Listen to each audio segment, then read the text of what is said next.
नमस्ते सबैजनालाई। यदि तपाईहरू सिजनल भिसामा युके जान चाहनुहुन्छ र क्यानाडामा जब एप्लाई गर्न चाहनुहुन्छ भने आजको भिडियोमा तपाईहरुलाई सम्पूर्ण कुराहरू विस्तृत रूपमा भन्ने छु। कृपया भिडियोमा अन्तिमसम्म रहिरहनु होला र भिडियोलाई एक लाइक गरी च्यानललाई सब्स्क्राइब गर्न नबिर्सिनु होला।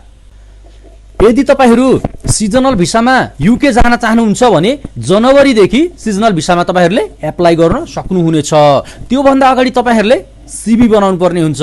यदि तपाईहरुलाई सीबी कसरी बनाउने हो थाहा छैन र एप्लाई कसरी गर्ने हो थाहा छैन भने तपाईले हामीलाई सम्पर्क गर्न सक्नुहुनेछ। मैले डिस्क्रिप्सनमा लिंक दिएको छु र नम्बर दिएको छु, त्यहाँबाट सम्पूर्ण कुराहरू विस्तृत रूपमा जानकारी लिन सक्नुहुनेछ। र तपाईहरुले हामीलाई सीबी बनाउनु परेमा 9846635891 मा सम्पर्क गरेर आफूले सीबी बनाउनको लागि बुक गराउन सक्नुहुनेछ। कृपया ध्यान दिनु होला, तपाईहरुले कल गर्नुहुन्छ मैले तपाईहरुको कल रिसिभ गर्न नसकुला किनकि धेरै जनाले कल गर्नुहुन्छ। एकै पटक मैले सबैको कल रिसिभ गरेर बोल्न पनि भ्याउँदिन। त्यसैले तपाईहरुले हामीलाई भाइबरमा अथवा व्हाट्सएपमा सम्पर्क गरेर आफ्नो सीबी बनाउन सक्नुहुनेछ।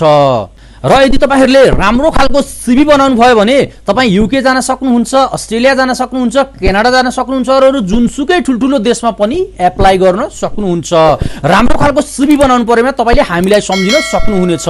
आजको भिडियो तपाईहरुलाई कस्तो लाग्यो? यदि भिडियो मन पर्यो भने एउटा लाइक गर्न नबिर्सिनु होला।